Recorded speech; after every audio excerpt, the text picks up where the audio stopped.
তো স্বাগতম জানাচ্ছি সবাইকে। আজকে আমরা একটু দেরি হয়ে গেল, 8:40 প্রায় বেজে গেছে, 9টা বাজতে 20 মিনিট বাকি আছে। তো আজকে আমরা ক্লাসটা আধা ঘন্টা করব, মানে 9টা 10 পর্যন্ত করব, কারণ ফাস্টিং এর পর সব বেশিক্ষণ ক্লাস করার ইয়েও থাকবে না। তো আমরা জাস্ট ফাস্টিং এর মধ্যেও ক্লাসটা কন্টিনিউ করব, এই কারণে যে আমরা এটা ধরে রাখবো, না হলে আবার গ্যাপ হয়ে গেলে অনেক সময় আবার রেগুলার হওয়া মুশকিল হয়ে যায়। তো আমরা আজকে 30 মিনিট, অর্থাৎ 9টা 10 পর্যন্ত আমরা ক্লাস করব। শুরুতে আমি জিশানকে রিকোয়েস্ট করছি, এই স্ক্রিনে যেটা আছে একটু পড়বেন, তারপরে আমরা এগিয়ে যাব। ওকে, ধন্যবাদ। আমি শুরু করছি। So, what did the manifestation of God teach about God in the beginning? Asked Shabna. They taught the people around them about the attributes of God, answers Mona. Like they taught that God is powerful, loving, and just, says Farhan. Yes, and they also taught the oneness of God, continues Mona. But with the passage of time, people would forget this and would make God out of his attribute. For example, they would have a god or goddess of love or of justice. They would create image of them and would go back to worshipping idols. Some would be so much in awe of the powers in nature that they would take the sun, the moon, and the stars as their gods. So the manifestation of God had to teach the oneness of God again and again. Abraham, Moses, and Muhammad taught people that God is one and that they should not worship idols. This is how Muhammad tells the story of Abraham in the Quran. I'm going to read the following from her notebook. When the night covered him over, he saw a star. He said, "This is my Lord." But when it set, he said, "I love not those that set." When he saw the moon rising in splendor, he said, "This is my Lord." But when the moon set, he said, "Unless my Lord guide me, I shall surely be among those who go astray." When he saw the sun rising in splendor, he said, "This is my Lord, this is the greatest." But when the sun set, he said, "Oh, my people, I am indeed free from your guilt of giving partners to God. For me, I have set my face firmly and truly towards Him who created the heavens and the earth, and never shall I give partners to God." Was not Abraham the prophet who broke the idols? Asked Sasan. Yes, answered Shava. He broke the idols his father used to tell in his shop to prove to the people how powerless their gods were. Right, agrees Mona. She then adds how the story is described in the Quran. Behold, he said to his father and his people, "What are these images to which you are devoted?" They said, "We found our fathers worshipping them." He said, "Indeed, you have been in manifest error, and your fathers." They said, "Have you brought us the truth, or are you one of those who just?"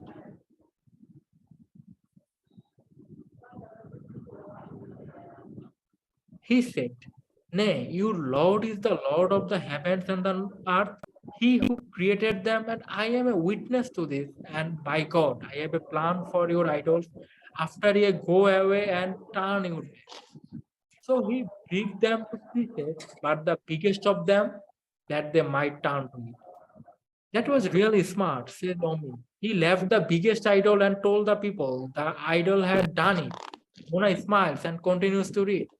They said, "Who has done this to our gods? He must indeed be some man of impiety." They said, "We heard a youth talk of them. He is called Abraham." They said, "Then bring him before the eyes of the people, that they may bear witness." They said, "Art thou the one that did this with our gods, O Abraham?"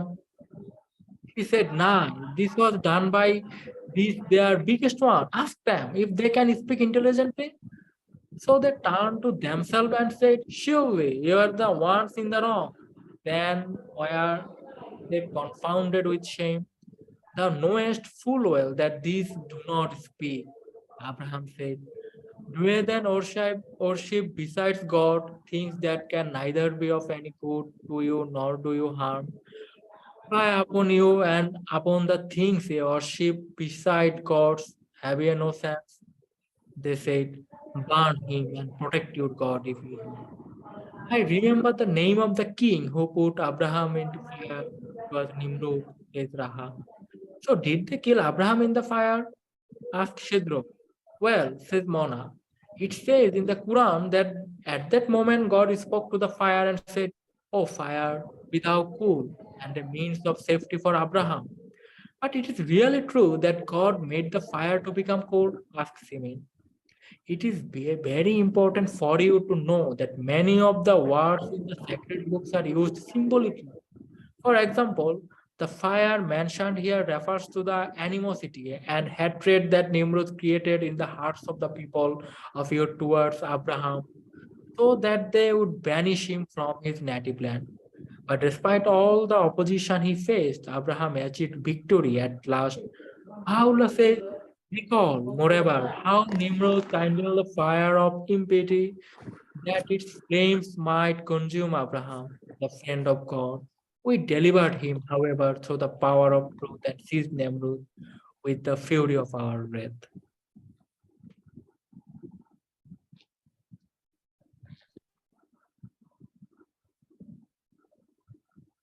Okay, thank you Zeeshan.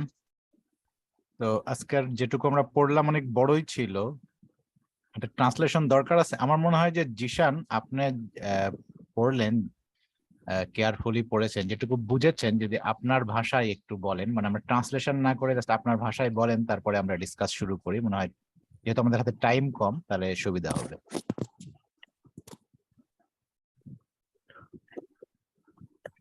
ধন্যবাদ। প্রথমে এখানে আমরা মনে হয় সবাই জানি যে এখানে একটা মানে ওরা নিজেদের ভেতরে একটা আলোচনা করছিল ঈশ্বর সম্বন্ধে, ঈশ্বর কি তার সম্বন্ধে, এবং ঈশ্বরের ম্যানিফেস্টেশনরা আমাদেরকে কি শেখাচ্ছে। তখন ওনার আলোচনা ক্রমে ওনারা যেটা বললেন যে আমাদের যারা ঐশী বার্তাবাহক বা যারা ঈশ্বরের অবতাররা যারা আসছেন, তারা ঈশ্বরের একত্ব সম্বন্ধে শেখাচ্ছেন, কিন্তু মানুষজন এটা সময়ের পরিক্রমায় সেটা ভুলে যায়। মানুষজন কোনো একটা গুণকে বা কোনো একটা বিষয়কে দেবতা বা দেবীর রূপ ধরে উপাসনা শুরু করে, তারা প্রকৃতির কোনো একটা শক্তিকে ঈশ্বরের রূপ ধরে আরাধনা শুরু করে। বারবার এসে আমাদেরকে এই ঈশ্বরের একত্ববাদ সম্বন্ধে আমাদেরকে শিক্ষা দেন এবং আমাদেরকে সংশোধন করার চেষ্টা করেন। এটাই আমাদের বিভিন্ন পবিত্র গ্রন্থগুলোতে লেখা আছে, যেটা হযরত আব্রাহাম, হযরত মোসেস, হযরত মুহাম্মদ থেকে সবাই মানুষকে শিক্ষা দিয়েছেন। এইখানে হযরত আব্রাহাম আলাইহিস সালাম সম্বন্ধে এখানে একটা ওনার একটা গল্প এখানে বলা আছে, যেটা গল্পটা মনে হয় নিচের দিকে। ও আচ্ছা, এখানে আরেকটা বিষয় ছিল, আমি ওইটা একটু বলি যে হ্যাঁ, এখানে একটা যখন আব্রাহাম আলাইহিসসালাম যখন ঈশ্বরের সন্ধান করছিলেন, উনি খুবই কনফিউজ ছিলেন। উনি একদিন রাতের বেলা আকাশে একটি উজ্জ্বল তারকা দেখলেন।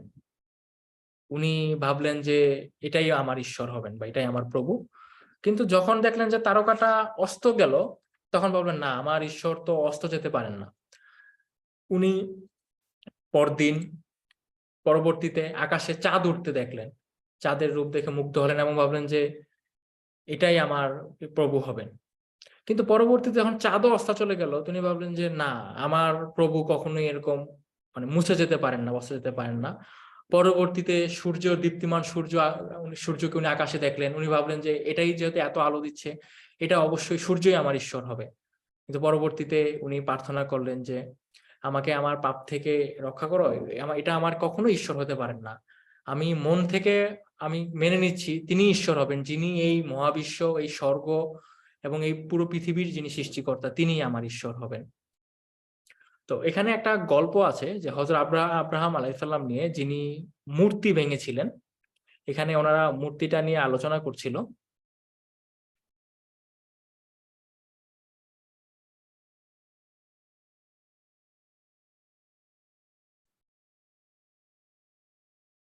ওনার একটা মূর্তি ছিল যে ওনার গল্পটা হচ্ছে এরকম যে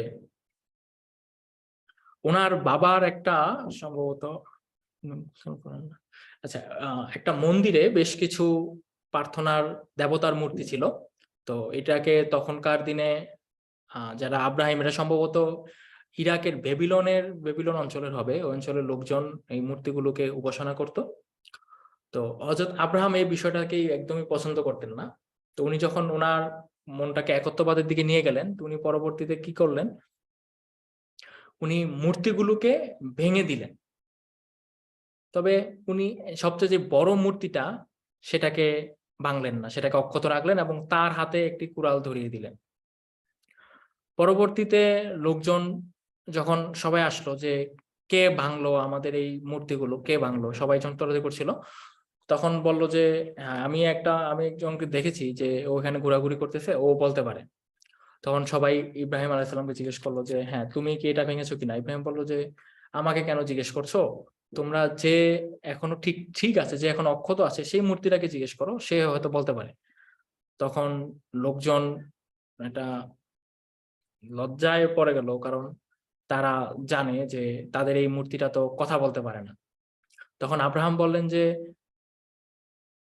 যে তোমার কথা বলতে পারে না, যে কারো কোনো ক্ষতি করতে পারছে না, আহ, কেন তাকেই তোমরা উপাসনা করছো।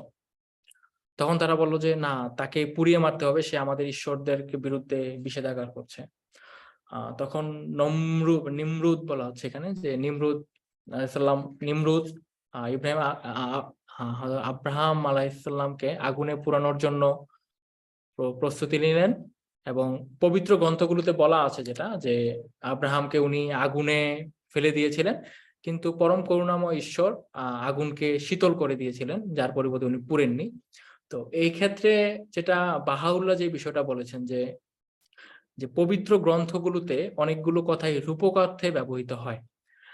উনি নিমরুদ যেই আগুনটা প্রজ্বলন করেছিলেন সেটা সত্যিকারের আগুন নয়, সেটা হচ্ছে ওনার অঞ্চলের, ওনার স্থানীয় জনগণের মনের ভেতরে ক্ষোভ, উনি ক্ষোভ জাগিয়ে তুলেছিলেন, ক্ষোভের আগুন জাগিয়ে তুলেছিলেন নমরুদ আব্রাহাম আলাইহিস সালামের বিরুদ্ধে।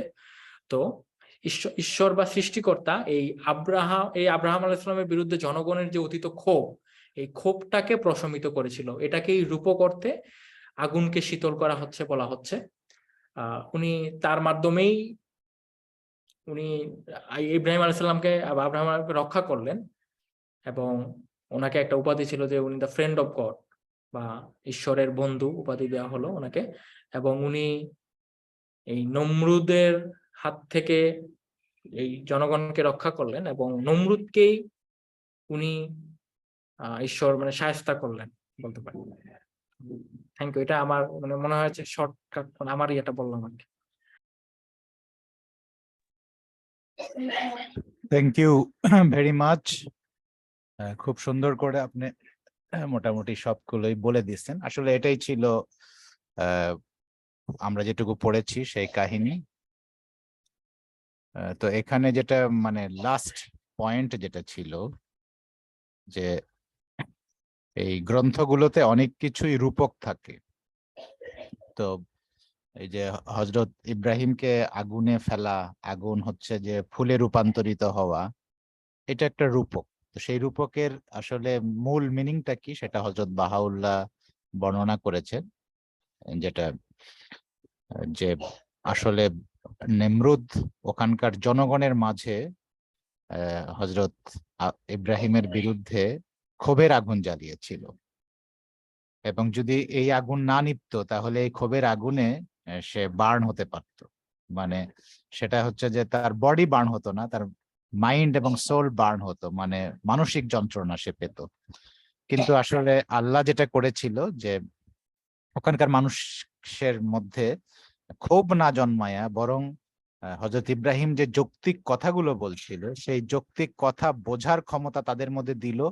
ফলে তারা নিমরুদের পক্ষ অবলম্বন না করে বরং আব্রাহামের পক্ষ অবলম্বন করেছিল, যার ফলে পরিস্থিতিটা মানে আব্রাহামের প্রতিকূলে গরম না হয়ে আব্রাহামের অনুকূলে ঠান্ডা হয়েছিল, সেটাকেই আসলে বোঝানো হয়েছিল। তো এখন আপনারা যদি কেউ কিছু এই ব্যাপারে যোগ করেন, আমরা সেটা শুনবো। কে যোগ করবেন? ইয়াসিন ভাই।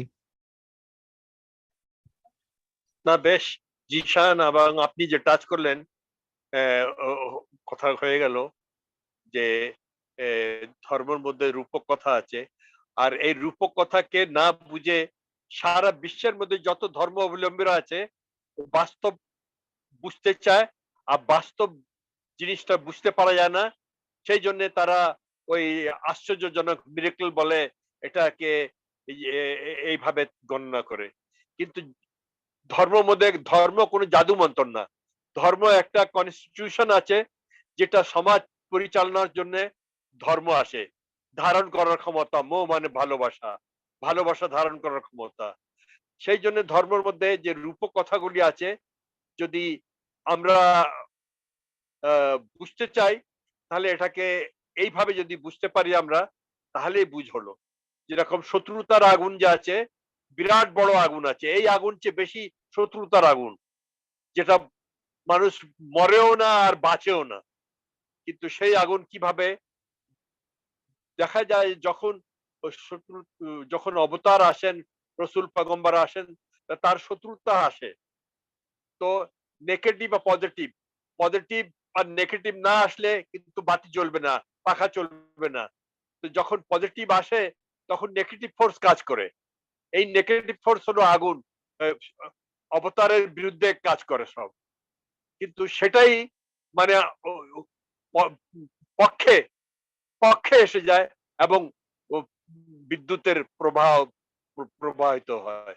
তো ধর্ম যে আসে, যখনই আসছে ধর্ম, দেখা যায় আমরা দেখি যে সব সময় এগেনস্টে তার একজন ব্যক্তিগণ দাঁড়িয়ে যায়, এবং সেটা আরো ভালো কাজ করে। তো এইভাবে আপনারা দুজন খুব সুন্দর বলেছেন, আমিও একটু টাচ করে দিলাম। Thank you. এইটা সোহানা বলতেছি, can I say it in English? আমি একটা জিনিস বলতে চাচ্ছি। জি বলেন। Okay. Last paragraph লেখা আছে এখানে, for example, fire mentioned here refers to animosity and hatred created in the hearts of people of Ur toward Ibrahim, so that they would banish him from his native land. Arekta jinish, fire mentioned. So fire, not only animosity and hatred, it is anger.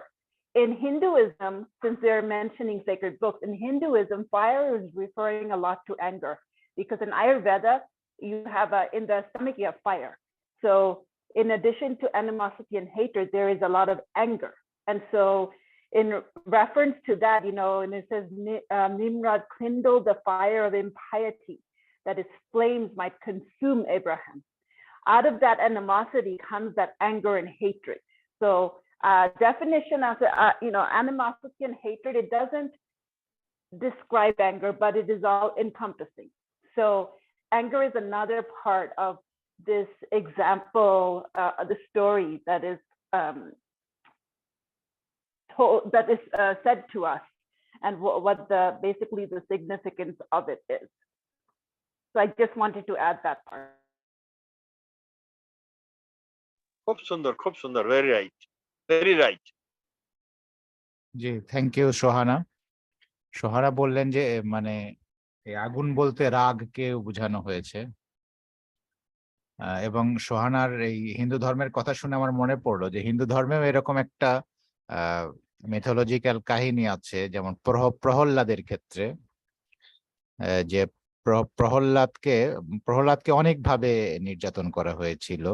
মানে সে বিষ্ণু ভক্ত ছিল সেই কারণে, এবং প্রহ্লাদ হচ্ছে রাক্ষস বা দৈত্যদের পুত্র ছিল, কিন্তু দৈত্যদের ঘরে বিষ্ণু ভক্ত জন্মেছিল। তো এই জন্য তার একজন আন্টি ছিল, সম্ভবত ওনার নাম হোলি। তো হোলির একটা বর ছিল যে সে আগুনেতে পুড়বে না। তো এই জন্য ওখানে মানে কাহিনীটা যেরকম ছিল যে প্রহ্লাদকে আগুনে পোড়াবে, সেই জন্য তারা আগুনের ব্যবস্থা করলো। সেখানে হোলি প্রহ্লাদকে কোলে নিয়ে বসলো, কারণ হোলির বর ছিল যে সে বর পাইছিল যে সে আগুনে পুড়বে না, আর তো প্রহ্লাদ পুড়ে যাবে। তো তাকে নিয়ে বসলো, এবং পরে দেখা গেল যে প্রহ্লাদই পড়ে নাই, সে পুড়ে গেছে। এটাও একটা মিথোলজিক্যাল কাহিনী। তো ঠিক এই কাহিনীর সাথে মিলে তো আমরা জাস্ট ওটারও হয়তো এইরকমই মিনিং ছিল, মানে মিস্টিক্যাল ওয়ার্ড গুলো ছিল। তো জাস্ট এখানে মূল যে কথাটা সেটা হচ্ছে যে রিলিজিয়নের মধ্যে যে কাহিনীগুলো আছে সেগুলো সবগুলো হুবহু মানে আক্ষরিক অর্থে না, এগুলোর হচ্ছে যে একটা মিনিং আছে, মানে রূপক রূপক অর্থ আছে। না হলে আগুন হচ্ছে ফুলে রূপান্তরিত হয়ে যাবে মানে ম্যাজিক্যালি, এটা অনেক সময় হয় না। যে জন্য একজন প্রশ্ন করেছিল যে এটা কি এরকম ছিল, তো আসলে ওটা রূপক অর্থ ছিল। এবং কোরআনের বলাও আছে যে কোরআনের আয়াতগুলো দুই ভাগে বিভক্ত। সূরা আলে ইমরানে আছে যে আয়াতে মুহকাম আর আয়াতে মুতাশাবি। তো আয়াতে মুতাশাবি গুলো হচ্ছে রূপক আয়াত। তো এটা কোরআন নিজেই বলেছে, আর আসলে এটা শুধু নট অনলি কোরআন, সকল ধর্মীয় গ্রন্থের ক্ষেত্রে এটা প্রযোজ্য। আর কে যোগ করবেন?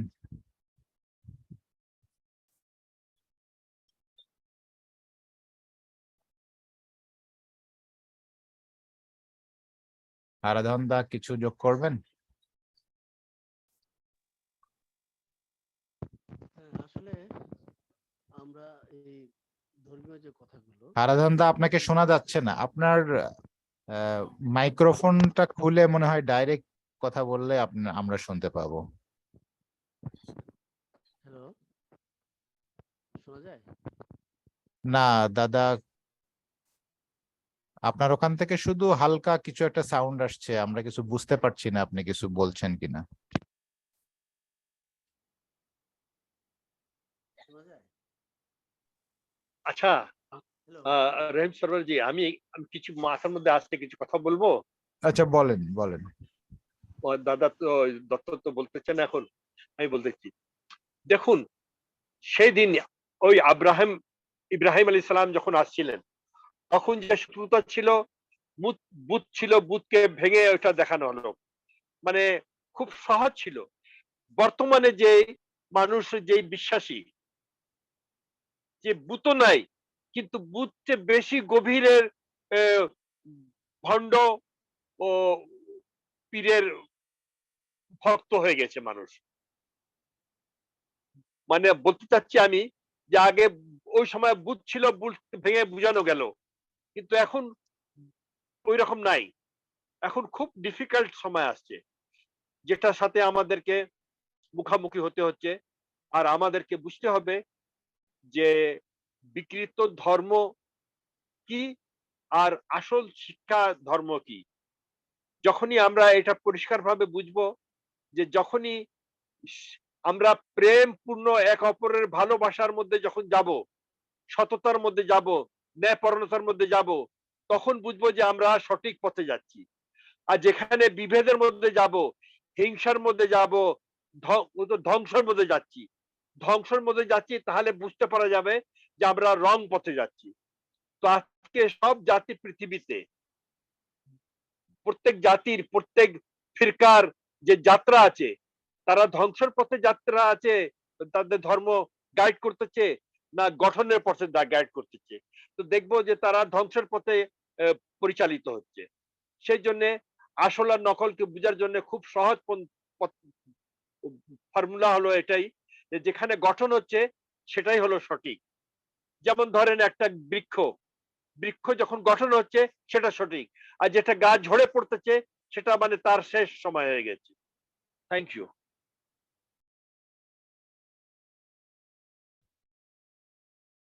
জি, থ্যাংক ইউ ইয়াসিন ভাই। আচ্ছা, আমাদের যে নতুন বন্ধু আমাদের জিসানের কলিগ মাহফুজ সাহেব, উনি যদি কোনো ওনার ফিলিংস, যেটা আজকে আমাদের ক্লাসে প্রথম আর আমরা একটা বিষয় আলাপ করছি, যদি উনি ওনার কোনো ফিলিংস শেয়ার করেন আমাদের ভাল লাগবে।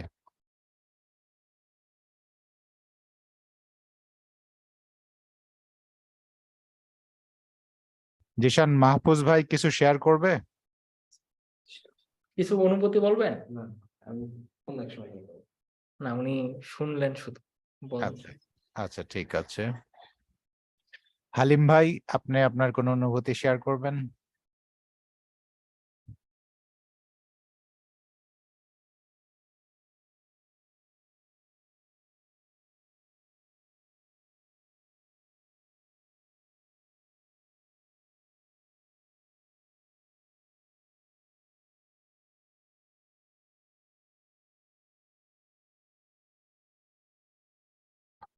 হালিম ভাই আছেন? সরি সরি, শোনা যাচ্ছে? হ্যাঁ, শোনা যাচ্ছে ভাই। হ্যাঁ, ওই যে যে মূর্তিটা ভাঙেনি, একটা বড় মূর্তি, হ্যাঁ, এটা প্রতিশ্রুত আছে যে, শ্রুত আছে যে এটা নাকি বর্তমানেও কাবার মধ্যে বিদ্যমান। এটা কতটুকু সত্যতা এটা জানা নাই, আমার জানার খুব আগ্রহ।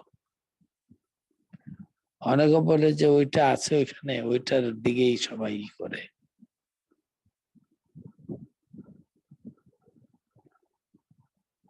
এবং ওই যে পাথর যেটা সোয়াক, ওইটাও তো প্রায় মূর্তির মতোই।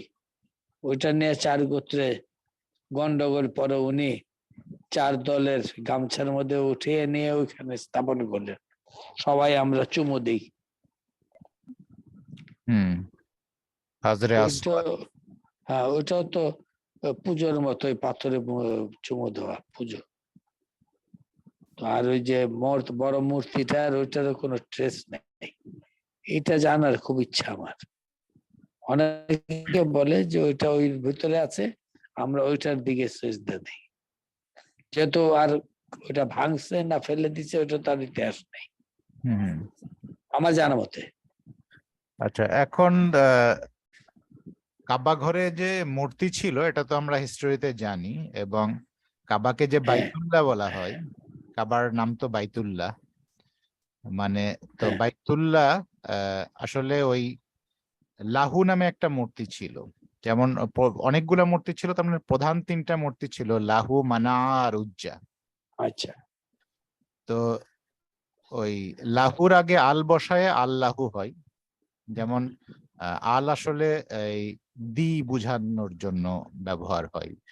আল আরবি আল 2টা ক্ষেত্রে ব্যবহার হয়, একটা হচ্ছে ইংলিশে যেরকম আমরা আর্টিকেল হিসেবে দি ব্যবহার করি, আর একটা অফ এর জন্য ব্যবহার হয়। তো যেমন আল কোরআন, আল হাদিস, আল মক্কা, আল মদিনা, তেমনি আল্লাহ। তো লাহু নামে একটা মূর্তি ছিল, এবং তখন ট্রেডিশন ছিল যে ওই দেবতাদের দাস হিসেবে নাম রাখা। যেরকম হযরত মুহাম্মদ ইসলামের বাবার নাম ছিল আব্দুল্লাহ, তার মানে হচ্ছে যে সার্ভেন্ট অফ দ্য লাহ। আবার ওই যে আরেকটা মূর্তি ছিল উজ্জা, সেরকম হযরত মুহাম্মদ ইসলামের একজনের চাচার নাম ছিল আব্দুল উজ্জা। হ্যাঁ, তো ওখানে ওই লাহুটা ছিল প্রধান সেই জন্য, এবং লাহু যেই ঘরে থাকতো সেটাকে বাইতুল্লাহ, লাহুর ঘর বলা হতো। এটা হিস্টোরিক্যালি ট্রু আছে।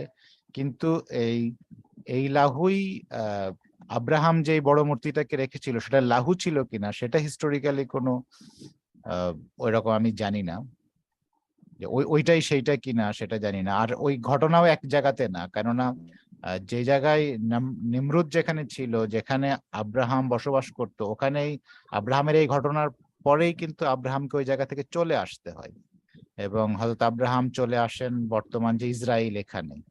এবং পরে এখান থেকে কিন্তু উনি, ওনার যে একটা ওয়াইফ ছিল হাজেরা, ইংরেজিতে হ্যাগার বলা হয়, ওনাকে কিন্তু এই বর্তমান যে কাবা সেই জায়গাতে হচ্ছে ওনাকে কি বলে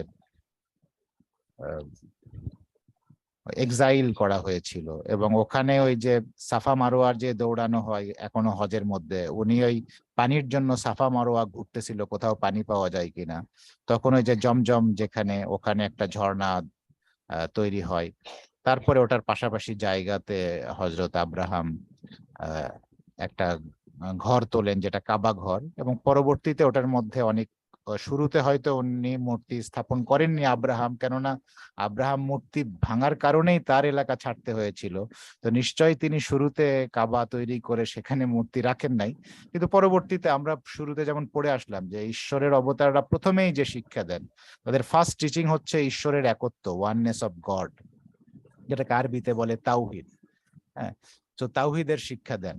কিন্তু পরবর্তীতে তার অনুসারীরা এটা ভুলে যান, ভুলে যেয়ে এই মূর্তি টুর্তি তৈরি করেন, যার জন্য বারবার ঈশ্বরের অবতাররা এসে আবার এই শিক্ষাটা again and again oneness of গডের শিক্ষা দিতে হয়।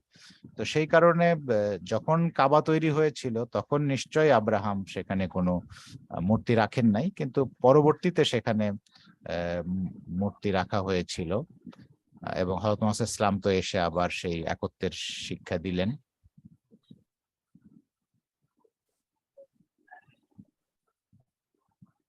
এবং এই জমজমের যে কথা বলছেন এটাও কিন্তু কিছু রূপক হতে পারে না? কেন ওই ইসমাইলের পা গড়া দিয়ে ঝর্ণা বেয়ে গেল, এসব এসব তো এরকম হতে পারে না, এটাও রূপক কিছু মিনিং আছে। তবে ওখানে তো আসলে লোকালয়ে পানি ছিল না, কিন্তু পরবর্তীতে পানির ঝর্ণার ব্যবস্থা হয়। এমন হতে পারে যে ঝর্ণা ভিতর দিয়ে প্রবাহিত হচ্ছিল, হয়তো জাস্ট ওই দিক দিয়ে বের হচ্ছিল না, খুবই কাছাকাছি দিয়ে বের হচ্ছিল, হয়তো তার পায়ের আঘাতে সেই সময় জাস্ট ঝর্ণাটা বেরিয়ে গেছে এবং তারপর থেকে ওটা চালু আছে, হতে পারে। কারণ ওটা এখনো তো ওই জমজম এর যে পানি সেটা এখনো প্রবাহটা ঠিক আছে। তো ওটা হয়তো আমরা এখন বুঝতে পারছি না, আমরা হয়তো ভবিষ্যতে বুঝতে পারবো। কেন একটা বাচ্চার পায়ের আঘাতে ওইটা পানির ঝর্ণা শুরু হয়ে যাবে, আর এরকম হবে না। এইসব অনেক রূপক বিষয় আছে যেটা হয়তো আমরা এখন বুঝতে পারবো না। আমি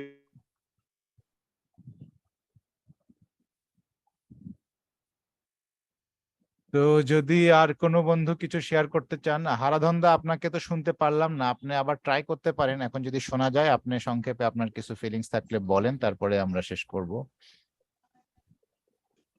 শোনা যায়? হ্যালো দাদা আবারও খুব আস্তে হ্যালো শোনা যাচ্ছে আপনাকে। হ্যালো, হ্যাঁ দাদা। শুনতে পাচ্ছি কিন্তু আস্তে আস্তে। বলেন দাদা। ইয়াসিন ভাই বললেন যে কথাটা, যে পায়ের আঘাতে এরকম হতে পারে না, না। আপনার কথা শোনা যাচ্ছে না, না শোনা গেলে তো বলে লাভ নাই। সরি, ঠিক আছে, দুঃখিত ভাই, আমি বলতে পারলাম না। আপনি কি হেডফোন ইউজ করছেন দাদা? হ্যালো, হ্যালো, শোনা যায়? আপনি কি হেডফোন ইউজ করতেছেন মোবাইলে? হেডফোন ইউজ করছি, এখন করিও না। হেডফোন খুলে ফেলছেন? হ্যাঁ, খুললাম তো ভাই, শোনা যায়? আচ্ছা, শোনা যাচ্ছে কিন্তু আস্তে। আচ্ছা বলেন, আপনি সংক্ষেপে বলেন, আপনার কথাটা শুনেই আমরা শেষ করি। আমি মানে বলতে চাইছি, আগে যে কথা বলতেছিলাম সেটা তো আপনারা বলেই দিলেন। এখন বলতেছি যে ইয়াসিন ভাই যে কথাটা বললেন যে বাচ্চার পায়ের আঘাতে পানি এরকম হতে পারে না, হতে পারে, থাকতে পারে। এটা আমার বিশ্বাসটা হতে পারে।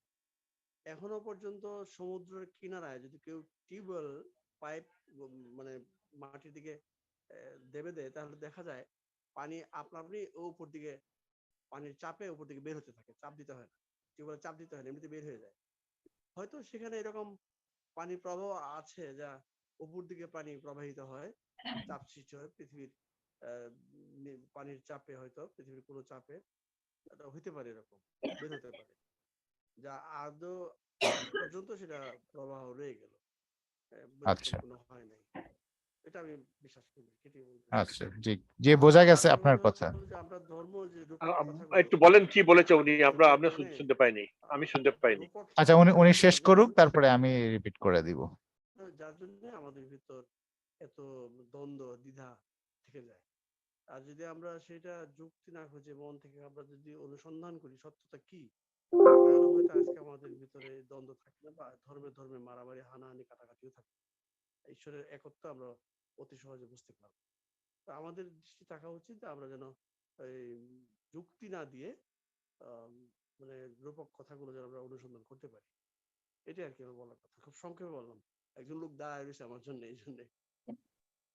আচ্ছা, ঠিক ঠিক আছে দাদা, থ্যাংক ইউ। আচ্ছা, যারা, আমিও অনেক আস্তে শুনেছি, তবে আমি আমার ভলিউম ফুল দিয়েছিলাম, যার জন্য দাদার কথা কিছুটা বুঝতে পেরেছি। আমি জাস্ট রিপিট করে দিচ্ছি। দাদা যেটা বললেন যে ওই বাচ্চার পায়ের আঘাতে ঝর্ণা হওয়ার যে ব্যাপারটা, সেটা উনি মনে করেন যে এটা সম্ভব।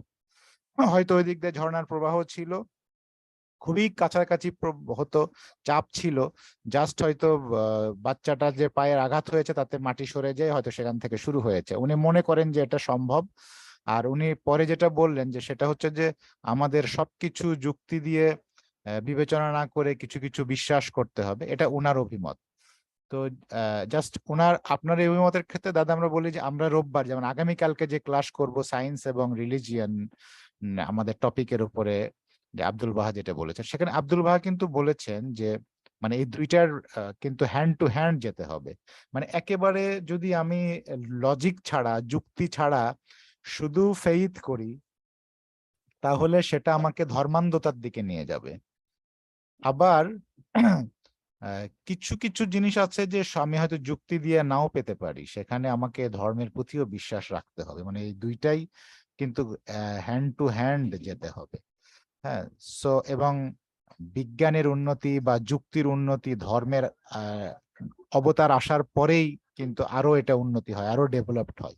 যেমন যুক্তিবিদ্যা বা সায়েন্স যেই যা অবস্থানে ছিল, ধরেন হযরত মুহাম্মদ আসার আগে যেখানে ছিল, হযরত মুহাম্মদ আসার পরে ওটা আরো অগ্রগতি হয়েছে। আবার ধরেন হযরত বাহাউল্লাহ আসার আগে যে জায়গায় ছিল, উনি আসার পরে এটা আরো উন্নত হয়েছে। তো ধর্ম কিন্তু সায়েন্স এবং রিজনকে অ্যাডভান্স করে। আবার রিজন এবং সায়েন্স ধর্মকে কুসংস্কার থেকে রক্ষা করে। সো রিজনেরও দরকার আছে। আমরা শুধুমাত্র মানে যদি রিজনকে একেবারেই পাত্তা না দিই, তাহলে আমাদের ধর্মান্ধতার দিকে চলে যাওয়ার সম্ভব আছে। যেমন ওয়াননেস অফ গড, এটা সব ঈশ্বরের অবতার শিক্ষা দিয়েছেন, কিন্তু মানুষ যখন এই রিজন ছেড়েছে, তখন কিন্তু আবার এই অনেক দেব দেবতা তৈরি করে ফেলেছে। আবার অনেক মানুষ আছে যে ফেইথকে ছেড়ে শুধু রিজনকে খোঁজে। আমরা জানি যে রিজনও কিন্তু চেঞ্জ হয়, ইভেন বিজ্ঞানও এভলিউশন হয়, বিজ্ঞানেরও থিওরি সবসময় চেঞ্জ হচ্ছে, দার্শনিকদের দর্শন অলওয়েজ চেঞ্জ হচ্ছে। মানে আমরা একটা চেঞ্জিং প্রসেসের মধ্যে আছি। তো কালকে যখন আমরা সায়েন্স এবং রিলিজিয়ন নিয়ে আলাপ করব, কালকে আমাদের এটাই টপিক, তখন আমরা এই বিষয়টা আবারও আলাপ করব। তো আজকে মনে হয় আমরা শেষ করতে পারি।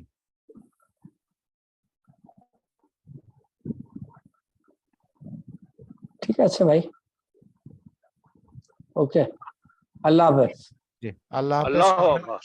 সবাই আল্লাহ ভালো হাফেজ, থাকবেন। আল্লাহ হাফেজ, আল্লাহ হাফেজ, আগামীকাল দেখা হবে। আল্লাহ হাফেজ। আল্লাহ হাফেজ। Allah. Allahu Akbar.